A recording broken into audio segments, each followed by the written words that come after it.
Angelica, have you ever been on a bad date before?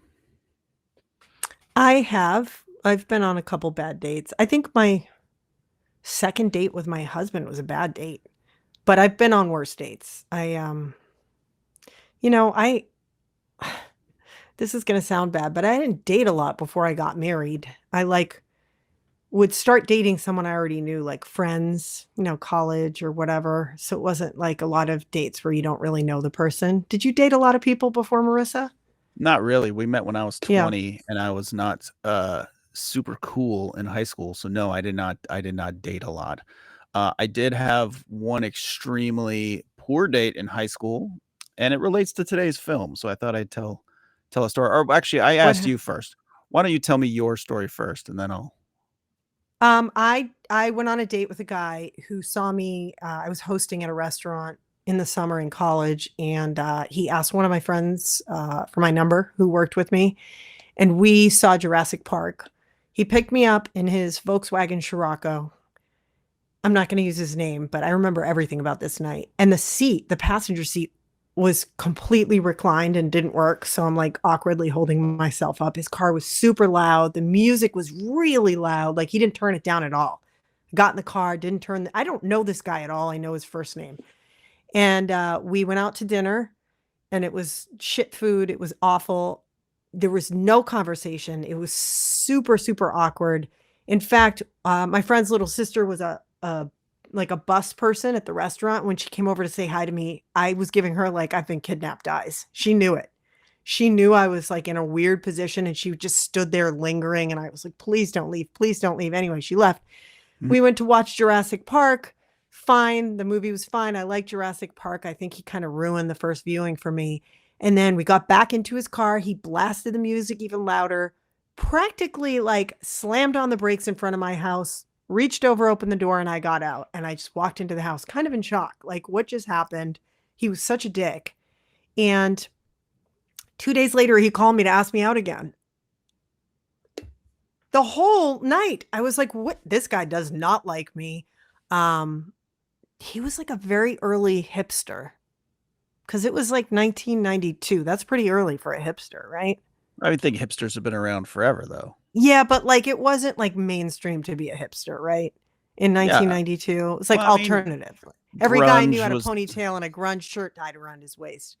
Anyway, this guy was so weird and he asked me out and I was like, "No. Why would I had an awful time the other night." And he's like, "Okay, bye. That's it." Never heard from him again.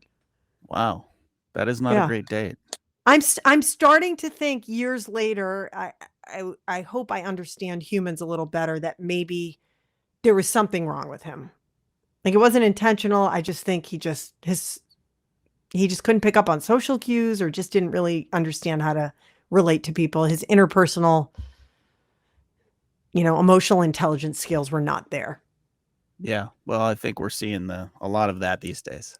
Yeah, I think so. What about Uh, your date? well, so During okay, Braveheart? during Braveheart. So I had this huge crush on this girl in high school, and finally got her to go on a date. It was a double date, so it was me and her. I'll just use first names. Her name's Rachel, and I went out on a date. Her best friend was Angela. One of my good friends was Matt. Matt and Angela had recently started dating. And so they're like, well, you two come with us. We'll go to see this movie. We're at Lloyd Center to see the movie. So we sit down and they chose Braveheart. And I don't know this for a fact, but I had the feeling, or I have the feeling they chose Braveheart because it's 3 hours long and they could make out the entire time. Yeah. And those two were like just legendary makeout artists. They would just, I swear to God, just constantly. So they've already been.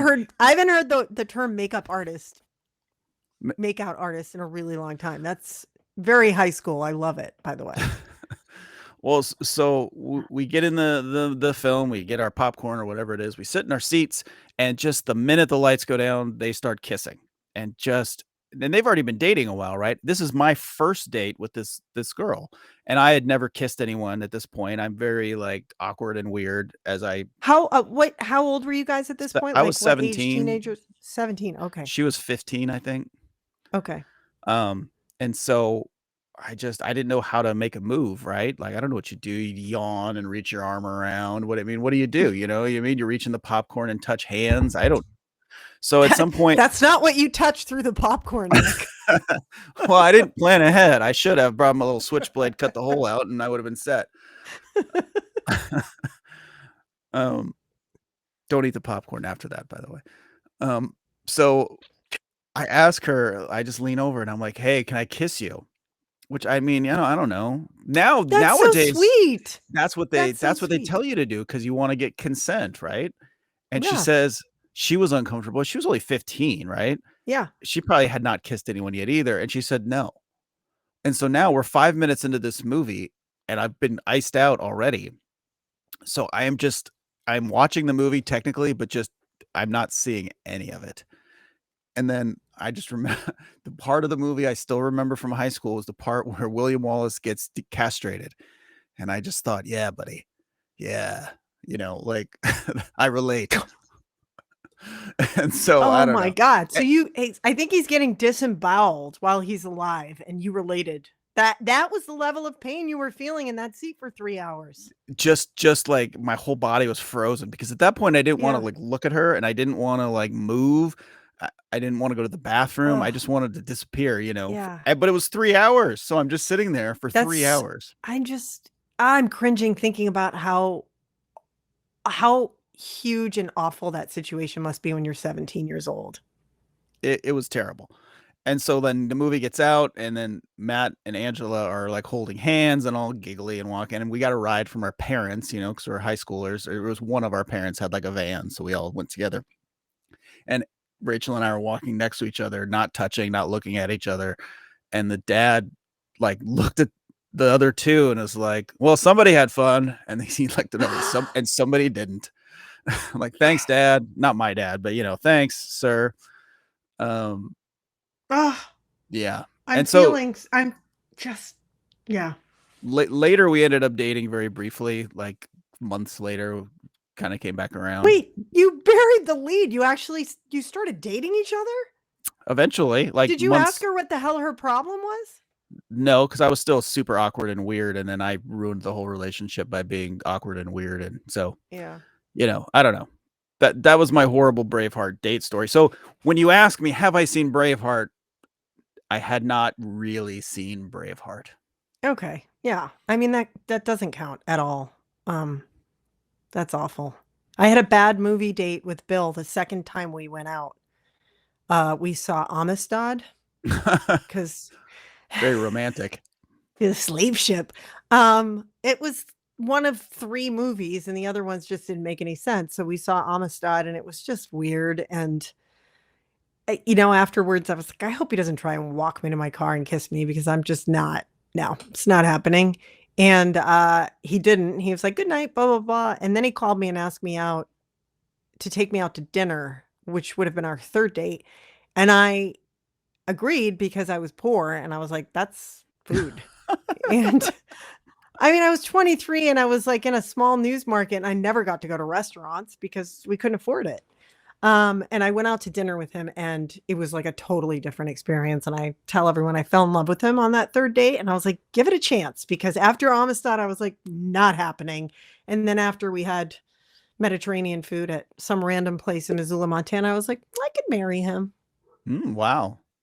Well, okay, so if we're gonna end on a happy note too, the second date my wife and I went on was to see Rushmore, which is one of our Oh, that's a favorite good one. movies, Yeah. and, you know, that was a very positive, happy.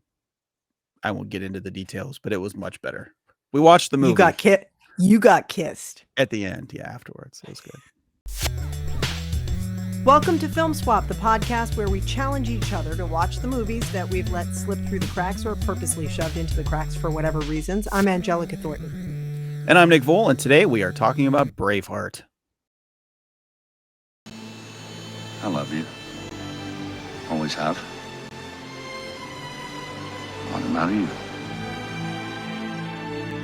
In a land of timeless beauty, William Wallace was a man of peace. I want to stay here with you. And I with you. You say you want to stay out of the troubles? If I can live in peace, I will. But when they threatened his world, Edward Longshanks is the most ruthless king ever to sit on the throne of England. Scotland, My dad. And the woman he loved. I want a home and shelter. It's all for nothing if you don't have freedom. He was driven to war. We can't beat an army. We can! And we will! Would you be willing, for one chance, just one chance, to tell our enemies that they may take our lives, but they'll never take our freedom?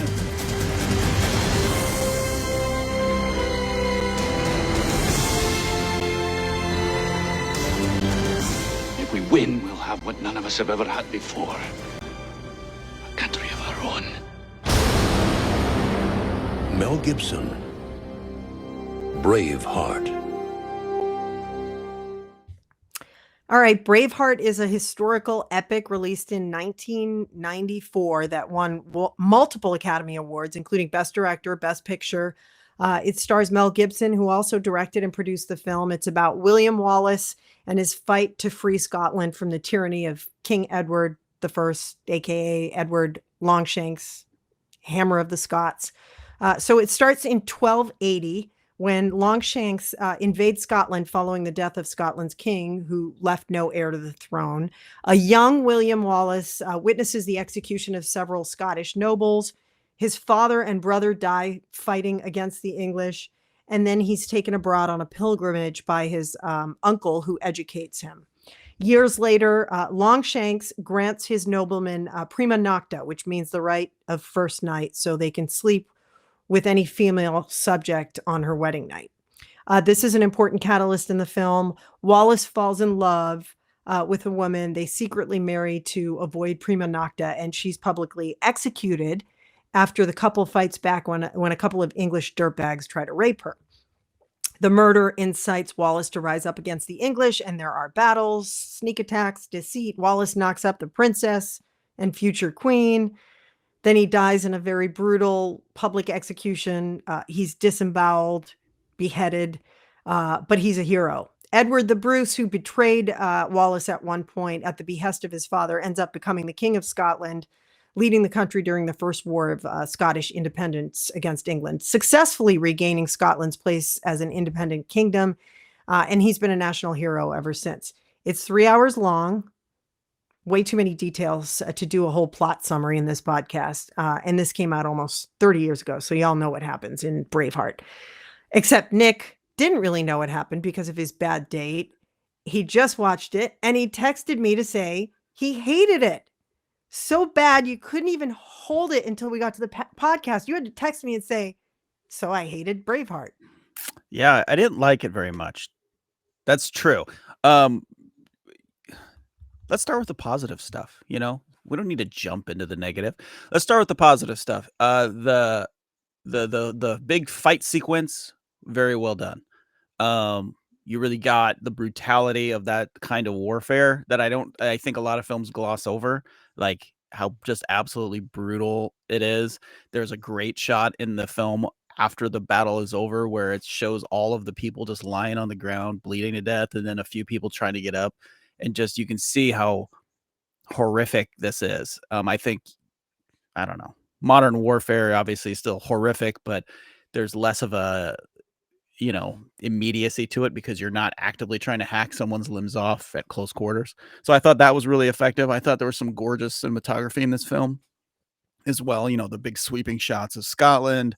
I think Sophie Marceau and Catherine McCormick are very enjoyable actors. And I think that I've run out of positive things to say. Let me ask you, were you distracted at all by the real life persona of Mel Gibson? Yes, very much so. Okay. Mel Gibson, I think we can agree, is an absolute garbage pile of a human being.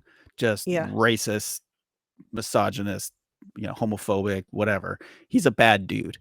So that definitely played into it, and I have liked him in a couple of movies. But I realized, he was a huge movie star. I actually have only liked him in really a couple of movies. Mad Max and maybe the first Lethal Weapon. So I haven't seen Mad Max, by the way. Put that on the list. I've wanted to see it forever. I don't know why I haven't seen it, but I want to see that. I don't remember Lethal Weapon. I was worried that watching this again, I would be tainted by Mel Gibson and who he is. Um, but it was not a problem. I haven't seen this in a very long time. In fact, I think I watched it twice right around when it came out, and I knew I enjoyed it. Um, but I don't think it was a problem for me. I was shockingly able to separate the Mel Gibson I know today from the Mel Gibson that I thought I knew in 1995 who played William Wallace, and I love this movie. I just it's definitely long. It I don't find any parts of this movie, boring or extraneous though, and I usually do not like movies that are up to 3 hours long. It's pretty tough for me to to capture my, captivate my attention that long, whatever I'm trying to say. I love the action sequences. I agree.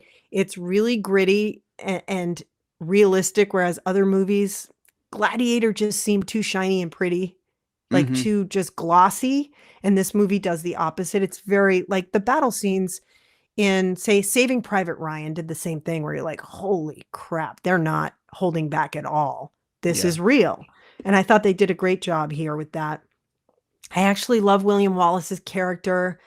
Um, I know he's, in this film, he was criticized as being like just too macho, too warrior like, but I'm like, no, it worked for me. And that's how I imagine someone to be in the late, 13th century. So I thought it was great. I love that it's a medieval drama. This might be my favorite time period as far as novels and movies. I know that covers like a huge span of time, like 500 to the, 1400s, but stories from the end of the Dark Ages that go into the Renaissance, I become obsessed with, and I want more and more and more. Like anything Henry VIII, I want more of that. I want to see more on King Edward the First. I thought his character in this movie was great.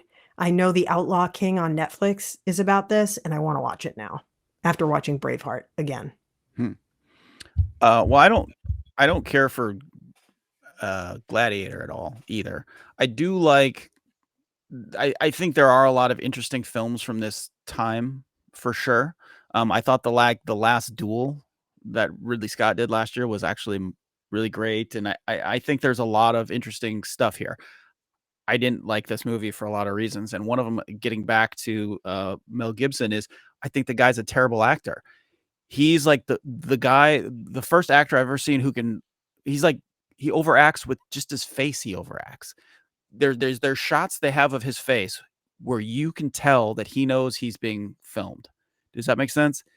Like he almost just looks into the camera, and I felt like this whole movie, the way it was shot, the way it was lit, the way he acted was not about William Wallace, it was about Mel Gibson. Every shot is meant to make him look heroic and pretty. And I think he's bad at acting. I don't think he was able to tone down his um comedic sort of like hamminess, the kind that made him a good actor in Lethal Weapon. He can't turn it off. So Yeah. there's scenes in this movie where he's like that winking little hey, I'm Mel Gibson. I just I couldn't divorce his character from who he was, how he was playing it, and him being Mel Gibson. You know what I mean? Because I Yeah. don't think he tried to go to outside of adopting a milk toast sort of Scottish accent. I don't think he did anything to not be Mel Gibson in this movie. Does that make sense? I mean, to me, he's like It the does make sense. I didn't pick up on it, but it does make sense. If I thought he was hot, even though I'm watching this and going, objectively, he's not like the most handsome dude. Just like Tom Cruise isn't, but when he turns it on in Top Gun, you're like, oh, he's really cute. He's got this, I don't know, this look that is super charming, and um, it would, if you're a princess, you're sending messages to him that he's in danger and you're willing to risk everything to be with him. I think he turned it on, literally. And you're right, he's a narcissist. Mel Gibson's a narcissist, and he directed this film. So it was probably intentional, everything you're talking about. But either didn't pick up on it or it didn't really bother me. I don't know if that's because I'm a woman and I'm looking at all these, like, I don't know, these shots of Mel Gibson on a horse, and he's like this hero. And yeah, I guess that's kind of cliche, but I just went along with it. Okay, so an example. How many shots in this film are shot with sunlight dappling through his hair from behind to make him look as pretty as possible, as opposed to the way he shot the women in the film who were just given the standard treatment, right? Like it's subtle little things that I think that took me out of the movie. It's the movie's either a gritty, sort of realistic, depiction of life in that era, or it's escapist fare, and then I think tonally, you go back and forth between these blood and guts and then these pretty, oh, like fairy You tale don't think that that stuff. was an attempt? You might be right. I mean, it might be just Mel Gibson going, "I wanna look like a god here." Um, you don't think it was an attempt to connect him to Scotland and Scotland's beauty and, you know, William Wallace's love for country and how, I don't know. I don't know what I'm trying to say. You don't think that it was supposed to be an emotional connection between him and the land and something like that? No? You I think I it's just I him I can trying to look see like a god? I can see what you're saying, and I understand that, and you're maybe, but I think no. I guess I feel like you get enough scenic b Yeah. beauty, and It's the overkill for you. dancing, the scene where there's, like, a festival and they're dancing and playing the music. I think that it shows, like, that shows Scotland, right? Yeah. So you don't need And the William Wallace loves Scotland at that point. You don't need to keep establishing that he'll die for his country and that he's meant to be on this land and free. So I get that. well, and one other thing that I thought I mean, we can get more into the historical inaccuracies, but Yeah. one thing that, was some scholars have said that the whole concept of rallying around a nation state if you're these people is ludicrous because they didn't want to be told what to do certainly and they didn't want to have their women raped and all of the obvious things, but this like larger idea that they're going to die to protect Scotland as it were is not accurate. And I thought that was kind of interesting. I Do you want to get into the historical inaccuracies Yeah, or sure. Let me talk about the only point in the movie that I really it's the only point that I really squirmed from not liking a scene was the lead up to Wallace and the princess having sex. It seemed so out of place to me. The dialogue, the acting, everything seemed like, wait, what movie am I watching? Really cheesy. When he asked why she had warned him on 2 separate occasions about danger, and she responded just the way you're looking at me right now. I was like, "What is happening?" It was like a Fabio thing right Mhm. there. That I did not like at all. And I I remember didn't this. think his relationship with, um, what's her name, Marin in the film, Yeah. his wife, I thought that that was pretty genuine and innocent, and I liked the way they built that up, and it seemed real. But I thought that his whole and it establishment with the princess, and that was just super cheesy. There's a shot in that scene with the princess where he's, like, moving in on her, and he literally Yeah. it's like the corniest thing, he puts his arm up on the wall like, Yeah, "Hey." it was It awful. It just was so awful. cheesy. Yeah. Um, and it just kinda again, it's kinda goes back and forth with tonally between him being intense, big eye Mel Gibson, but also, like, the charmer and, like, it just didn't work for me. And then also the relationship with Marin, played by Catherine McCormick, I mean, it worked, you get it, but it also felt like when I watched the movie, I couldn't tell, were they supposed to know each other before the events of this movie? Because in the movie, I swear to God, the second time they're together as, like, talking, he tells her he loves her. So I wasn't sure if this was a pre-established relationship or not. Well, they were kids, right? And they knew each other because they were in the Okay. same, and she gave him the flower at, Oh, that's his right. dad's funeral, Okay. Yeah. and Okay. that's why he had the flower wrapped up in the embroidery, and he gave it back to her. And it did seem like as adults or, maybe teenagers, who knows? Back then, it was probably 16, 17 years old, you're getting married. Mhm. They'd only seen each other a couple times, but that was totally normal. I mean, that was totally normal until the 20th century to only have a couple dates with someone and then ask for their hand in marriage and you're in love. Um, Isn't that what you just described with Bill? yeah, pretty much. Yes, exactly. So that was okay to me. I just thought Marin's character was great. She's so cute and she's a great actress. Mhm. So I was happy to see those scenes. And what a brutal way for her to go. So like that was awful.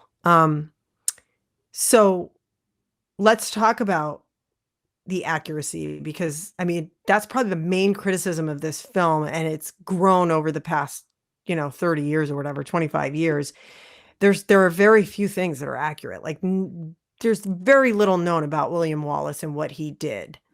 Um, like the Scots weren't wearing kilts for like 300 more years. I mean, there's a long list, right? The blue war paint was bull. That was like 1,000 years too late, apparently, in Scotland. Prima nocta didn't exist, according to like almost all the medieval experts. Like that was never a thing. It might have come from like a Shakespeare play, but it was so important to the storyline, right? So I don't really care about the inaccuracies. Like I don't even care about the fact that they were wearing kilts and that Scots didn't wear kilts at the time. To me, I'm like, Well, I was entertained. let's drop back to Prima Nocta for a second. I don't think it was important to the storyline. I think all it did was tell you that the English are the bad guys, and we already knew that they're the bad guys because Prima Nocta played no part in his wife's death. Right, but he secretly married her because he didn't want her to become a victim of that, right? And then that also played into her fighting back. Like the both of them had such a problem with it. She fought back. She was going to do whatever it takes to not let this creepy Englishman rape her. And I mean, it became his mission. Like, we are going to not let the English come in and take our women. I just don't think it was necessary. They're already taking everything else. So I don't know. It just seemed like a weird thing to make up for the sake of the story when they're already controlling you. You're already an oppressed people. Like that is already clear. You don't need the threat of sexual violence that didn't actually exist in that way in real life in the film. So I don't know. I didn't like it. I didn't care for that part, knowing that it was fake or that it wasn't real, I guess. Does that make sense? Yeah. Yeah, totally. And speaking of things that were not real and were totally unnecessary, so Longshank's son, Edward II, he was played as this sort of mincing, effeminate, gay character when there's nothing to suggest he was gay in real life. He didn't need to be gay for the story to work. I just felt like it was unnecessarily cruel and pointless. And again, maybe it's because I can't escape Mel Gibson's personal beliefs, knowing what he believes. Like I can't help but think that was put in there just to be cruel and awful. I don't know. So, well, I mean, it was Randall Wallace. It was Randall Wallace's story, not Mel Gibson. So Randall Wallace wrote the screenplay, right? And he's the one who's been criticized for all of those. King Edward I had a horrible reputation, obviously, and treated his son very badly. And that is known. But that relationship never existed, I don't think. Whoever his lover in the movie is supposed to be, I forget what his title is. I don't think there's any record of this guy. I did love that he was thrown out the window. I thought that was great. So awful. Just so many awful things in this movie. But Randall Wallace has said he didn't really care about the inaccuracies because the movie spoke to his heart. Now, I'm saying I also didn't care, but I'm not Scottish. Actually, I am Scottish, but I just found out on my ancestry that I'm like more than 30% Scottish, which is weird. Yeah, I'm almost as much Scottish as I am Greek. And I'm just like, what? I had no idea. So Scottish, Welsh, and Greek. But I'm not really Scottish and I wasn't born there. And so it doesn't bother me to see, my country's history and culture like manipulated this way. But it probably would if I was a Scottish person and I'm watching this with like a better eye. Mm-hmm. All right. Was there any other like inaccuracies? I think there were a bunch, but yeah, I think the princess in real life who ended up marrying Edward's son, and when he became king, and then he became king, would have been 3 at the time when William Wallace is alive. So that was another big, no, that didn't happen. I I did don't read know. though that I there was mean, another French woman that he may have had an affair with, so it didn't offend me too much to have that happen, because if there was a real French woman and you just sort of combine yeah, their yeah. characters or whatever, that's fine. Um, And I love that she whispered into the king's ear on his deathbed that she was pregnant with William Wallace's kid and that he'd eventually take the throne. I thought that was a great twist right there. it's a pretty good FU for Um, sure. yeah, it's great. That also the execution scene of William Wallace I thought was great. I initially when I was watching it, I still like such a moron because I was probably 20 years old when I saw this. I was like, they're going to save him. His friends are in the crowd. Yeah. They're going to save him. That executioner behind him is one of his buddies. Just like when the Irish who were they? The Irish what am I trying to say here? What's the word I'm looking for, Nick? Sorry, you're going to have to cut this Like out. the mercenaries? Yes, the Irish mercenaries came in. That was great. I love that. Also historically inaccurate, but Yeah, it was great though. It was great for the movie. and in the I mean, battle it's of not a documentary. That's the way I look at it. It's not a documentary. But I You don't expect it can to be a documentary, but I think that they added things that didn't need to be there just for the sake of giving a little zazz when the story has so much going on already. You know what I mean? I Or agree, and I think that the homophobic tone of that part of the storyline, especially when it's established that that's his lover and he turns around and they smirk at each other, was too much. yeah, I'd put that in the category with the sex scene with the princess and William Wallace. Like, what? We don't need that. You don't need to do that. That's so obvious. yeah, and I guarantee you they Unnecessary. would not have been flaunting their relationship like that. You know. Exactly. And one other inaccuracy that I just thought was really funny is the great battle scene, right? His big speech before it, "Our freedom," right? That was the Battle of Stirling Bridge, which took place famously on a bridge, not on a giant field. And like the actual story of the Stirling Bridge is interesting too, because the way that the battle was fought was interesting in real life. And like they took the one thing that was really cool, that his big win, and they totally changed it to something else that was shot well, Yeah. but didn't really show him being Yeah. anything other than a great like hype man. Yeah. I bet they just couldn't shoot something that sweeping on a bridge, and they were like, "Oh, let's make it on this, wide battlefield," and who knows? Apparently Gibson just wanted to direct this. Did you read that? I did read that, and like And he considered Brad Pitt to play William Wallace. he would have been better. Jason Patrick was considered. He would have been better. I don't know. I think Brad Pitt would have been too pretty. I think Jason Patrick would have been a good fit. I think Jason Patrick would have been really good because he's a very serious actor, and I think that this man was serious. And Yeah. again, which is why one of the many reasons I think that Mel Gibson was wrong for this, because he wants to be charming and William Wallace was not charming. Sean Connery was approached to play King Edward, but he had other commitments. And Gibson said that Connery's pronunciation of goulash helped him with the Scottish accent for the film. Did you had a problem with his accent? Goulash. I didn't think it was terrible. I just thought it was flat. Yeah, I wouldn't know any better. I need to go to Scotland and explore my roots. You've been there and Yeah, you I loved like it. Scotland's awesome. I loved it. We were only Yeah. there for about 4 or 5 days, but we stayed in Edinburgh and we did all kinds of day trips, and like Yeah. it's just a cool place, beautiful place. Saw lots of castles, drank Yes. lots of whiskey. Oh, so gorgeous. And there was a huge tourism boom after this, and you Yeah. can see why. I mean, it's And a beautifully shot film. Yeah. the people were really great, just universally were really great and nice, and just interesting. I don't know. I definitely would like to go back to Scotland, and it would be interesting to see some of the history that we didn't really get a chance to see, a lot of the history outside of Edinburgh because we didn't have a car, and Yeah, you need way more time. Yeah, that would be a cool trip.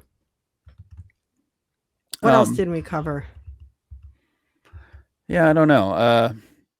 I can see why this is a big movie. I can see why people liked it. I think like I probably, would have liked it if he wasn't the star of it. I could probably be more forgiving of some of the flaws of the film. I don't know. It just felt very. It also could have been slimmed down by about at least a half an hour for me. There's just so many things where you get the gist and that's enough, and then they keep going. There's so many scenes like that where it just goes on too long. Um, It was longer apparently, like originally, and they cut another half an hour. I can't imagine this at 3.5 hours.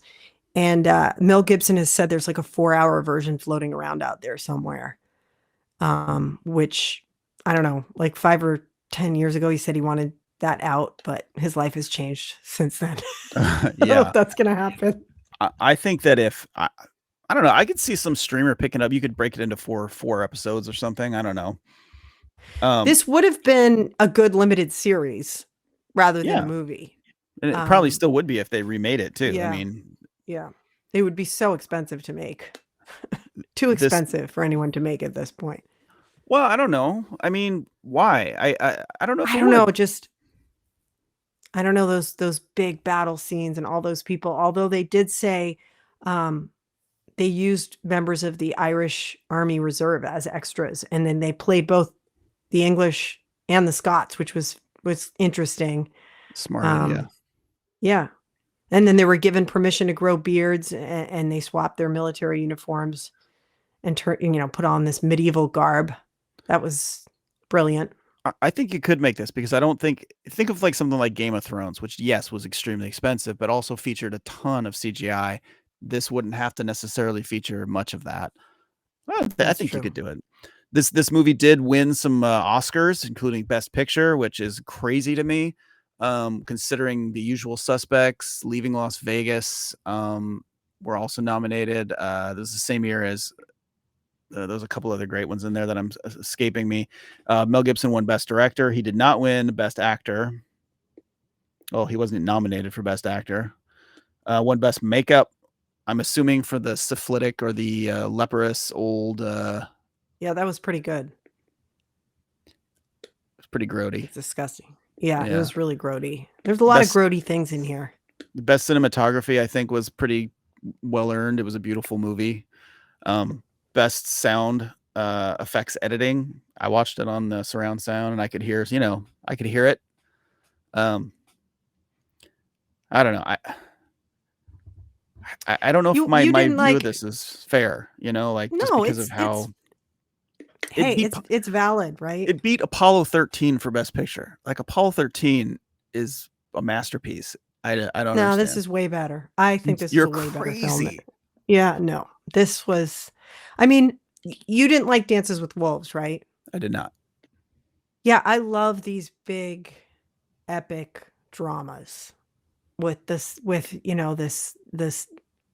I don't know. I just do. I'm a sucker for it. And yeah, I'm probably a little bit of a cheeseball for loving it, but this kind of movie moves me. Like literally, I really get into it, and I can overlook all the bullshit that we just talked about. I'm glad I can unplug in that way too. Because I'm a pretty cynical person and I'm pretty analytical. And so when I'm able to kind of detach that part of me and just kind of get into it for the fun of it, I'm always surprised. I like big epics as well. I just can't turn off the part of my brain that is critical of bad, writing or acting or whatever it is. I mean, there's lots of epics I really enjoy. So, well, you said something interesting there, which was that you love the epics, and I've realized recently that I really love movies about process. So I think maybe that's why to me something like Apollo 13 is way better, because it's about the process of getting these guys home, and you see how Yeah. all the people work together. Or in recent films, we just watched BlackBerry, which is about the rise and fall of BlackBerry, the phones. It's a great movie, and it's all talking for 95 minutes or whatever, and it's just spellbinding to watch this company grow and watch these people do their or Succession, things like that, where it's more about the process of how you maneuver to accomplish something. So maybe that's I get why that. Did you love Spotlight? I loved Spotlight. Yeah, I thought it was great. Yeah, I loved it for that reason too. And obviously we're journalists. So, but that process and just the stress of the whole thing. And I was working in Boston when that blew up. And so I watched that and I thought that was one of the best pictures in a long time to me.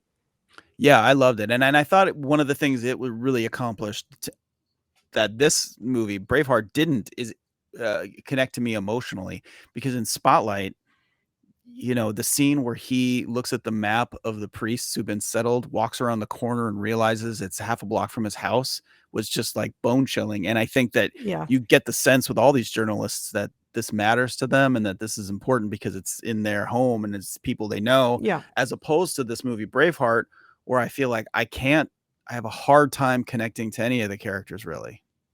I think one of the problems too, and I agree with you, on connecting to the characters, but like Spotlight or, Apollo 13, it's like those are modern films, and it's really hard for us to connect to like almost a different species that was the Middle Ages, right? Um, and so that's sort of why I think I like those movies because it totally takes me to a different place and I can just detach from, "Oh, yeah, I feel for this person. I've been there. I've experienced that." It's an escape for me. I mean, it's Mhm. almost like fantasy watching a Braveheart. It's so foreign. It's very much a fantasy. I mean, yeah, totally. All it was missing was dragons. Yeah. Yeah, and I appreciate that because I can detach for a couple of hours and just get into it and not feel the anxiety that I feel with some of the more modern movies, which are excellent films, but stress me out more. Mhm. I can see that for 'Cause sure. they're more realistic, right? They're more connected to our lives today. It's interesting to me that it would be a film, a talking film would stress you out more than a film where a man's disemboweled in front of you. Yeah, right. It's true, and I think part of it is, my job. I mean, like, just, like, peeling the layers on complex, depressing, real life issues all day, so, like, I just want to either when I get home from work, I just wanna watch a comedy or, like, a period piece that I'm completely so, like, that's so foreign to me, I can't even imagine, and I just go there. That's interesting to me. I don't have the same, like, work stress as you, so there's also that. I mean, I have stress, but it's not the same as when I worked in news and like you now, so Yeah, right, I get that. Yeah, that's why I have a problem with the Breaking Bads or the Ozarks, which I watched and I loved because I appreciate how good they are. It's just such excellent television, and we're living in the golden age of television, right? And film. But also every time I watch them, I'm like, why am I doing this to myself? Like there's a pit in my stomach and I'm watching this and I'm getting so stressed out. I can't do this. yeah, I will say I don't watch those kind of shows much anymore. Like, I stopped Breaking Bad after the 3rd season or 2nd season, and we didn't even pick up Ozark because it's like, I don't wanna feel that way. Yeah.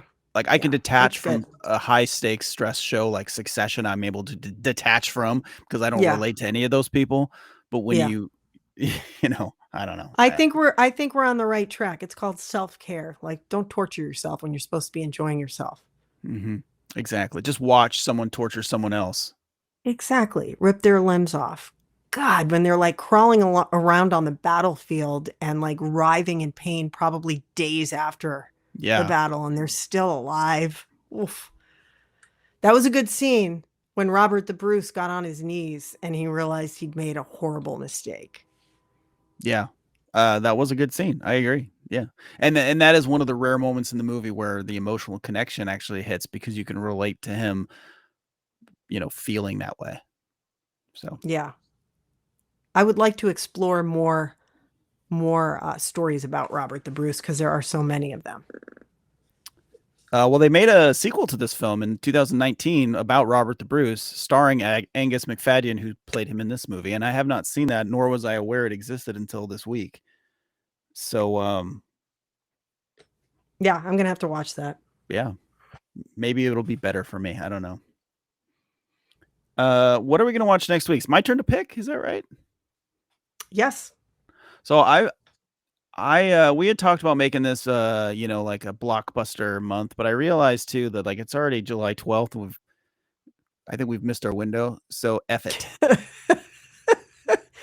We do what we want. Yeah, the other day, yesterday, I sat down to watch a movie, and I put on a movie that I really enjoy, and I watched 5 minutes of it, and then I realized I shouldn't because my wife loves this movie also, so I didn't want to watch it without her again. So I'm gonna make you Oh. watch it too. It's called Sunshine. I know you're not a huge sci-fi person, and I'm trying to draw you in. It's directed by Danny Boyle. It's got an all-star, just killer cast. It's all famous people. Uh, Cillian Murphy, Chris Evans, Captain America, everybody in the movies, Rose Byrne. They're all famous people. It's about a spaceship traveling to the sun to try to detonate a nuclear weapon to reignite the sun because it's dying. And it's trippy and it's exciting and fun and smart, and I think you'll like it. I think I will too. I like these like the world is ending kind of movies, post-apocalyptic stuff. So this sounds good. I like it. And it's fascinating because I hate those kinds of movies. Again, with the Yeah, stress factor, I hate feeling I stressed know. out. But this movie doesn't do that to me for some reason. So I don't know. All right, cool. I'm excited to watch this. What did we say like 2 episodes ago? We were gonna say our new closing line was Love Actually sucks. That's right. All right. Do we need to do that in unison? All right, on the count of 3. 1, 2, 3. Love Actually sucks. I think that Oh, we're we're recording. so good. We're so good. Love actually sucks. Film Swap is produced and hosted by Angelica Thornton and Nick Voll. You can watch or listen on YouTube, Spotify, Anchor, Apple Podcasts, and Google Podcasts. Follow Angelica on Twitter at AngelicaKATU and follow Nick at Nick Voll. Share your thoughts on the films we discussed there, and we might just read them on the show. Music by John Michael Farley and Nick Voll.